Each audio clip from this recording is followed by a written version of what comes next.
Las matemáticas nos ayudan a descubrir la lógica que subyace al mundo tan complejo y caótico en el que vivimos. Marcus du Sautoy.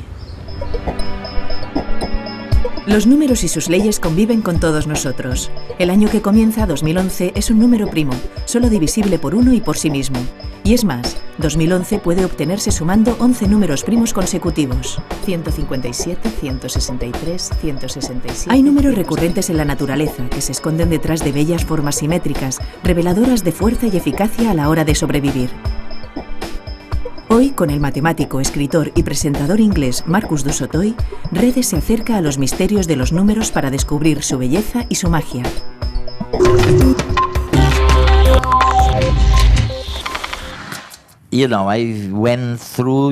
He leído tu maravilloso libro sobre simetría, Marcus, y me encantaría que los telespectadores sintieran lo mismo que sentí yo durante las primeras páginas, cuando tú evocabas o recordabas tu infancia, cuando alguien, creo que fue un profesor...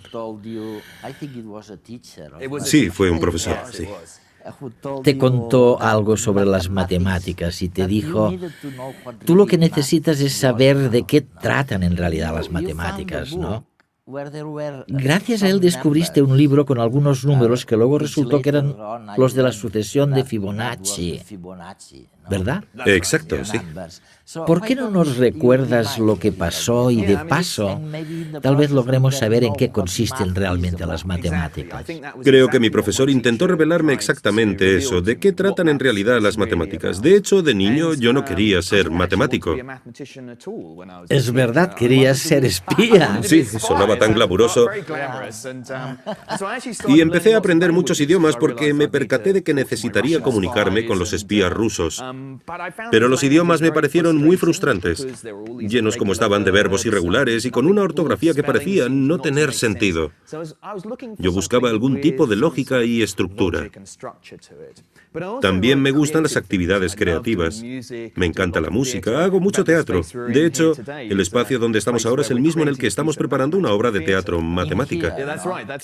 Por eso te he traído a este lugar de la Oxford University. Déjame advertir a los telespectadores de que de vez en cuando puede pasar un tren. Sí, que no se preocupen cuando suceda. No es que vibre su salón, es solamente un tren. Estamos justo debajo de una estación ferroviaria. Un ferrocarril. El caso es que me encantan las actividades creativas. Y parecía encaminado a ellas, pero entonces, a los 12 o 13 años, tuve un profesor que me dijo en plena lección, «Du Sautoy, quiero hablar contigo cuando termine la clase». Pensé que me había metido en un lío, pero el profesor me llevó aparte y me dijo, «Creo que deberías saber de qué tratan en realidad las matemáticas porque no se limitan a lo que hacemos en clase. No se reducen a las divisiones largas y a los porcentajes, son mucho más apasionantes». Y me recomendó algunos libros, entre los cuales había uno llamado sorprendentemente El lenguaje de las matemáticas, que me abrió los ojos a estas historias. En el campo matemático a menudo aprendemos el lenguaje y la gramática, pero nadie nos cuenta la historia realmente importante. Eso es lo que hizo mi profesor por mí al recomendarme esos libros. De repente, leí sobre la sucesión de Fibonacci y las fantásticas historias que se escondían tras esos números. Recuérdanos en qué consiste la sucesión de Fibonacci. Es una secuencia de números. Empieza así. 1, 1, 2, 3, 5, 8. Cada número se obtiene sumando los dos anteriores. Descubrí que los números de esta sucesión están entre los favoritos de la naturaleza porque los hallamos por doquier en el mundo natural. En las flores, por ejemplo. En el número de pétalos de una flor, por ejemplo. Lo que hizo mi profesor por mí mediante los libros que me recomendó es abrirme los ojos a un mundo mágico. ¿Conoces los números de Fibonacci? Son los que componen esta serie infinita. Salen de ir sumando las dos últimas cifras e ir añadiendo el resultado de esa suma. Estos números aparecen en multitud de formas y fenómenos de la naturaleza.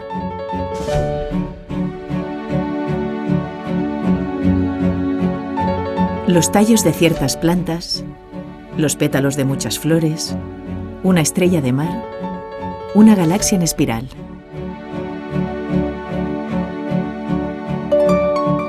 Tras la sucesión de Fibonacci todavía se esconde otro número. Un valor que de bien antiguo los humanos asociaron a las proporciones más perfectas y armoniosas, y que para muchos idealiza la belleza de cuanto nos rodea. Tan sorprendente que incluso se llegó a asociar con los dioses. Un número que empieza con 1,61803 y al que se puede añadir infinitos decimales más. Es el número de oro, el número áureo, la proporción divina. Una cifra con muchos nombres, pero que los matemáticos conocen como Phi. Phi es una proporción entre dos segmentos. Es el resultado de dividir dos distancias entre ellas. Muchas medidas de la naturaleza guardan una relación muy próxima a Phi. Por ejemplo, si dividimos nuestra altura por la altura a la que se encuentra nuestro ombligo, obtendremos un número cercano a 1,6. Además, de Phi también derivan otros patrones comunes en la naturaleza, como el ángulo áureo, que sale de representar la proporción áurea en un círculo. De este modo, Phi describe el orden de las hojas de una palmera, de las escamas de una piña, de las pipas en un girasol. Pero aunque Phi es una de las razones matemáticas que abunda en la naturaleza, no es la única.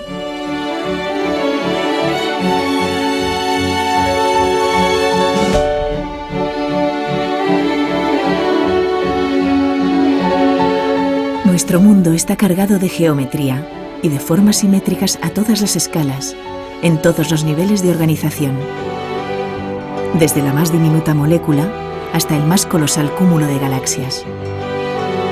Formas que podemos explicar con el lenguaje matemático. Para muchos, el lenguaje de la belleza.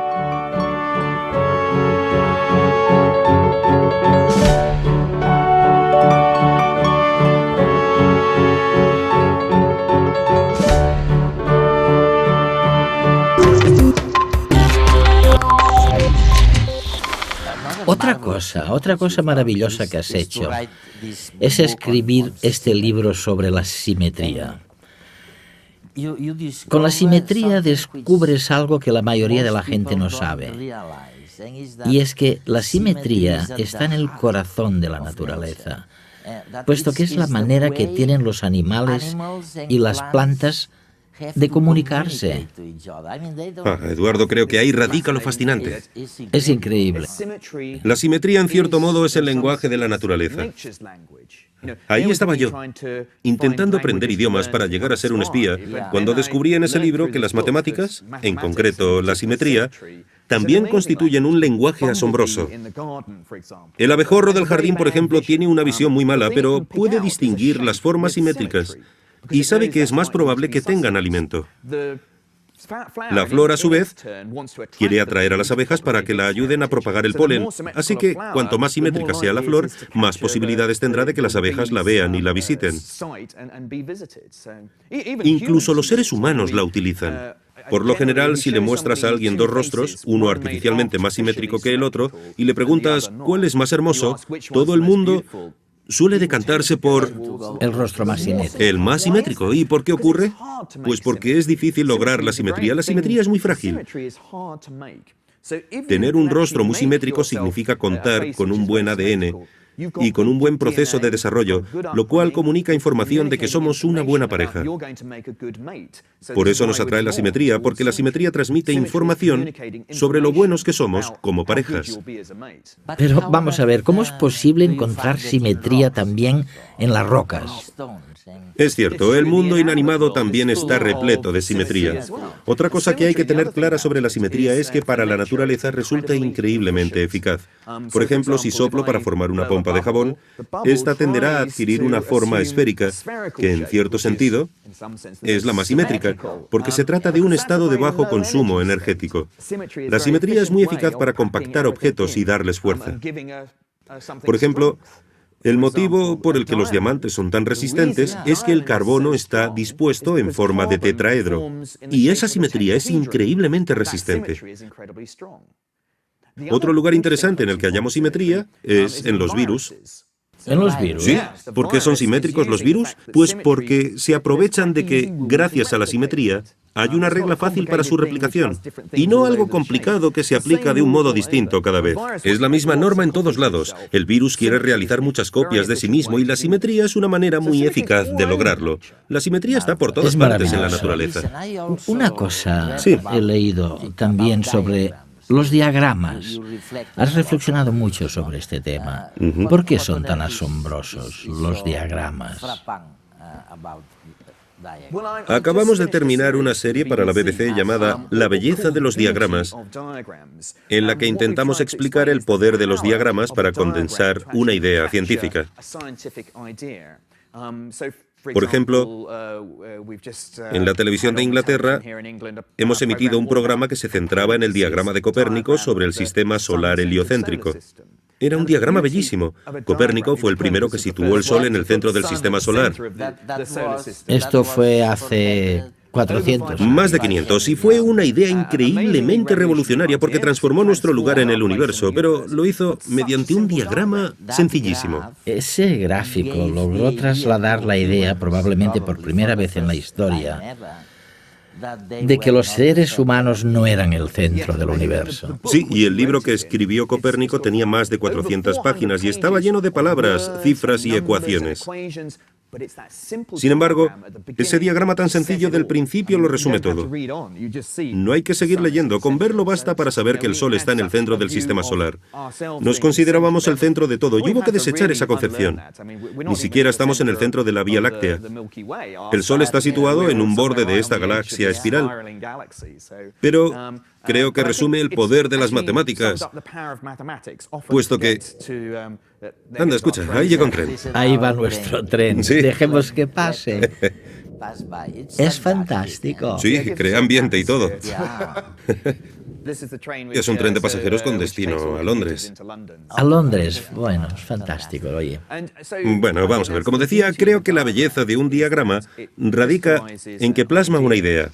Y las matemáticas funcionan muy bien para eso mismo. Para descubrir la lógica y los patrones que subyacen al mundo tan complejo y caótico en el que vivimos. Creo que tanto las imágenes como las matemáticas trascienden las culturas. Tal vez los telespectadores de tu programa tengan problemas para entenderme en inglés y habrá que traducir lo que digo al español. Pero las ideas matemáticas sobre la simetría, sobre la sucesión de Fibonacci o sobre los números primos, otra de mis obsesiones, van más allá de las culturas y creo que incluso trascienden el espacio intergaláctico. Si estuvieran entrevistándome desde la otra punta del universo, nuestra biología podría ser distinta y nuestra química, incluso la física, pero creo que las matemáticas serían exactamente las mismas. Es increíble. Has mencionado los números primos. Tenía mis dudas, y no sabía si preguntarte sobre ellos, porque yo mismo nunca he entendido bien lo que eran. No eres el único. Los matemáticos tampoco acabamos de entenderlos. Son un gran misterio. ¿Habría alguna posibilidad de explicárselo un poco a nuestros telespectadores? Claro. Mi primer libro, que se tradujo al español, se centraba en el misterio de los números primos. ¿Y qué es un número primo? Pues un número indivisible como el 7 o el 17. Estos números empiezan así: 2, 3, 5, 7. El 9 no, porque el 9 es multiplicado por 3. Así que pasamos al 11, 13. El 15 no, porque es 3 multiplicado por 5. Luego tenemos el 17, 19, etc.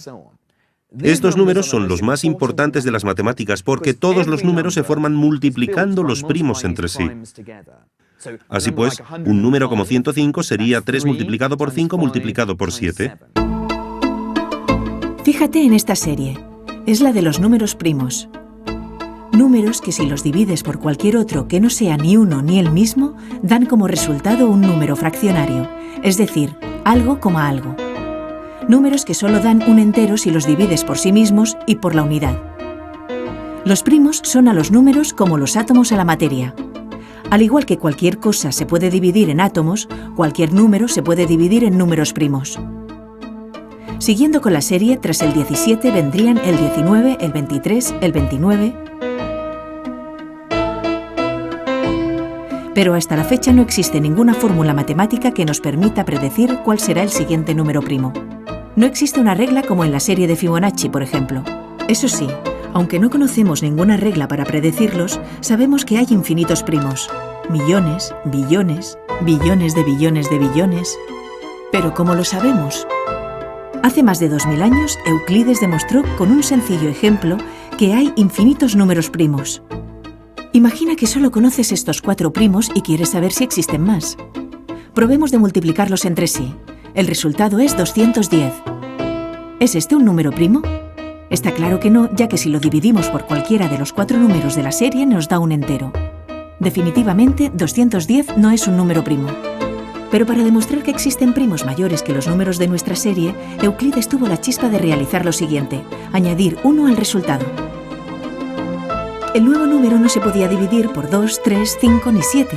Siempre obtenemos 1 de resto. Si consideramos que todos los números se construyen a partir de primos, significa que 211 se podrá dividir por otros números primos mayores que 7. Y si 211 no se puede dividir por esos primos mayores de 7, quiere decir que 211 también es primo. Cuando multiplicas números primos y añades 1 al resultado, siempre obtienes un número primo nuevo o un número divisible por un primo que no está en tu lista. Por lo tanto, siempre habrá números primos mayores que en los de tu serie de partida, por grande que ésta sea. Esta es la idea que demostró Euclides. Siempre hay un primo mayor. Por cierto, volviendo al ejemplo, 211 es primo. Desde que Euclides demostró que los primos son infinitos, no hemos parado de encontrar nuevos números cada vez más y más grandes. El mayor que hemos encontrado hasta la fecha tiene unos 13 millones de dígitos, pero todavía hoy seguimos sin saber qué patrón entrañan. En mi opinión, los números primos son como los átomos, como el hidrógeno y el oxígeno. Los ladrillos del universo. Son los ladrillos que construyen las matemáticas y el universo. Las matemáticas para mí consisten en la búsqueda de patrones. Esto es lo que intento hacer. Me gusta decir que soy un cazador de patrones. Y el gran misterio es el siguiente. ¿Hay algún patrón en estos números? Conforme contamos cifras cada vez más altas, se parecen más a números de la lotería que a números con algún patrón. Ahí está el gran reto. ¿Podemos encontrar algún patrón en la manera en la que están dispuestos estos números en el universo numérico? Por ahora sigue siendo un gran misterio. De hecho, hay un premio de $1 millón para la persona que pueda dilucidar el misterio de estos números tan enigmáticos. Ni siquiera sabemos cuándo acaban, si acaban. Bueno, los griegos demostraron hace 2000 años que nunca se acaban. El más grande que conocemos hasta la fecha tiene casi 13 millones de dígitos. No pienso escribirlo, tardaría un par de meses en hacerlo. Pero sabemos que hay números primos tan grandes como queramos. El misterio radica en si hay una fórmula para descubrirlos. Pero has sugerido en algún lugar que existe una relación clara con la física. Es muy intrigante. ¿Cómo es posible esta relación? Nos hemos percatado de que hay ciertos patrones en los niveles energéticos de los átomos grandes, como los del uranio, que comparten propiedades muy parecidas con ciertos patrones de los números primos. Y se trata de un patrón tan marcado que no puede ser una mera coincidencia. Creemos que tiene que haber una conexión, y que las matemáticas de la física cuántica pueden ayudarnos a desentrañar el secreto de los números primos. Es como si un arqueólogo descubriera los mismos jeroglíficos egipcios en Sudamérica y en Egipto y se dijera, no puede ser una coincidencia. Tiene que haber una conexión entre ambas culturas. Eso mismo pensamos ahora con los números primos, que tiene que haber una conexión entre los primos y este aspecto de la física cuántica. Y si encontráis la conexión, ¿qué significaría? Podría tener consecuencias devastadoras para Internet. ¿Por qué? Porque los números primos pueden sonar como un concepto matemático críptico y esotérico, pero constituyen la base de la criptografía de Internet. Cada vez que mandas por Internet información sobre tu tarjeta de crédito de un modo seguro, no quieres que nadie pueda acceder a los datos de tu tarjeta de crédito. Y utilizamos algunas propiedades especiales de los números primos para encriptar la información de la tarjeta de crédito y hacerla ilegible. Para deshacer ese cálculo hay que entender algo sobre los números primos que ahora mismo desconocemos. Pero sería posible que alguien que entendiera bien cómo funcionan los primos pudiera descifrar los códigos. Deshacer los códigos, sí. Sí. Así que los números primos son en realidad algo que interesa a los espías ahora mismo. Quizá he trazado un círculo perfecto y estudiar los primos me ayude a materializar mi sueño de ser un espía. Comprar pasajes, comida, ropa o cualquier producto, descargar películas, transferir dinero, jugar al póker, pujar en subastas, sin tener que movernos de nuestra butaca. Hoy con Internet todo esto es posible. Parece que cada vez nos importa menos dar nuestro número de tarjeta de crédito para realizar operaciones a través de Internet. Afortunadamente, para proteger nuestros datos, tras la mayoría de estos movimientos se esconde un complejo mecanismo de cifrado y descifrado en el que participan los números primos.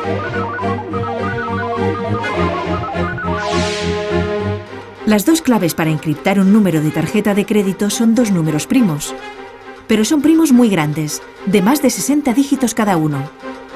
Pese a su tamaño, cada uno solo se puede dividir por él mismo y por uno. De aquí que sean primos. Se multiplica uno por el otro. Multiplicar dos números primos tan grandes no es muy difícil. Solo falta saberse las tablas y armarse de paciencia. Y el resultado da una cifra de más de 120 dígitos. Esto es mucho, imagínate. Ni el número estimado de átomos de nuestro universo alcanza las 120 cifras. Pero invertir este proceso, es decir, hallar los dos primos que multiplicados dan ese número colosal, resulta un trabajo extraordinariamente laborioso. Para que te hagas una idea, en los años 70, la revista Scientific American planteó a sus lectores un número de 129 cifras cuyos dos factores primos tardaron 17 años en descubrirse. Además, en esa tarea participaron unas 600 personas. La complicación para hallar estas dos claves recae en el hecho de que el misterio de los primos sigue sin desvelarse, pero la criptografía basada en este método está en jaque. Hace un siglo y medio, el matemático Bernard Riemann planteó una hipótesis que podría desenmascarar este patrón, pero que aún no se ha podido demostrar. Demostrar la hipótesis de Riemann figura como uno de los 7 problemas del milenio que plantea el Instituto Clay de Matemáticas. El premio por resolver cada uno de estos enigmas es de $1 millón. Quien consiga tal hazaña se embolsará esa suma, pero además puede que abra nuevas puertas a métodos más eficaces para desvelar las claves secretas de los mensajes encriptados. Mientras tanto, las cifras que hoy usamos para esconder nuestra información confidencial en realidad ya no rondan los 120 dígitos, sino los 200. Y ciertos gobiernos emplean cifras de hasta 600 caracteres para sus asuntos de Estado. Pero todavía existe otra amenaza, la computación cuántica. Cuando este tipo de computación se alcance, descifrar estos códigos podría ser coser y cantar. Muchos afirman que ello podrá provocar el derrumbe de este tipo de criptografía y habrá que confiar en otros métodos.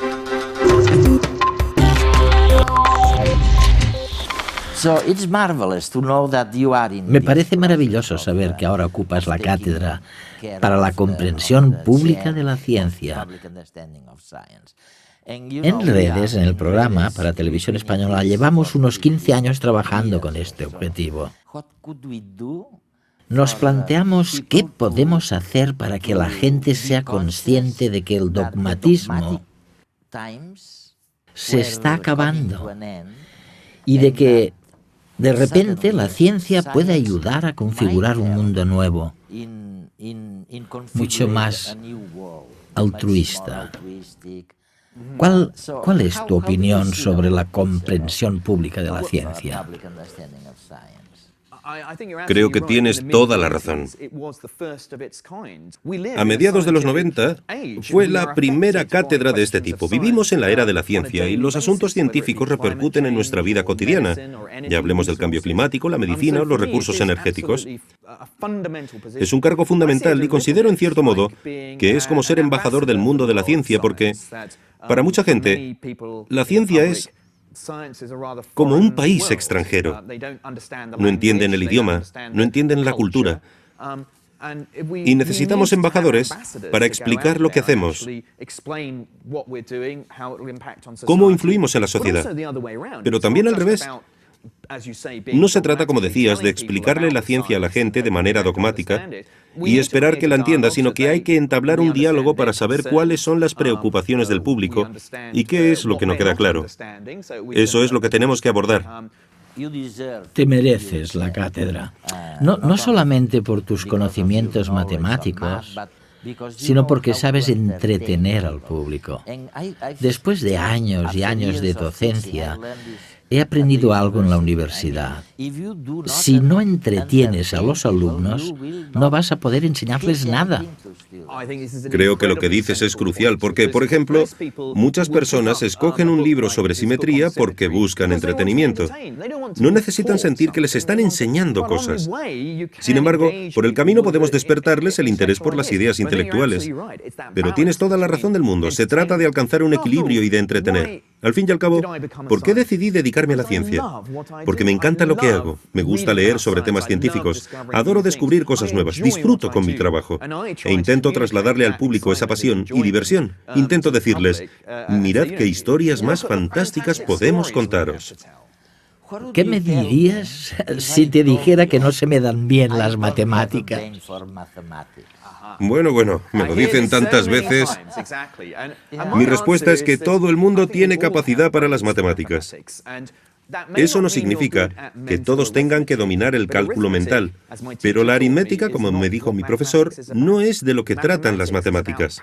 Las matemáticas tienen que ver con la búsqueda de patrones, con la búsqueda de estructura y lógica en el mundo que nos rodea. Creo que nuestro cerebro ha evolucionado para las matemáticas porque sin matemáticas no sobrevives en el mundo. Si no sabes geometría, no puedes juzgar las distancias, no puedes capturar a tu presa y se te va a escapar. Si no sabes contar, no sabrás si tus adversarios te superan en número y si tienes que luchar o huir. Los que saben matemáticas son los que han sobrevivido y por eso todos tenemos cerebros matemáticos, en mi opinión.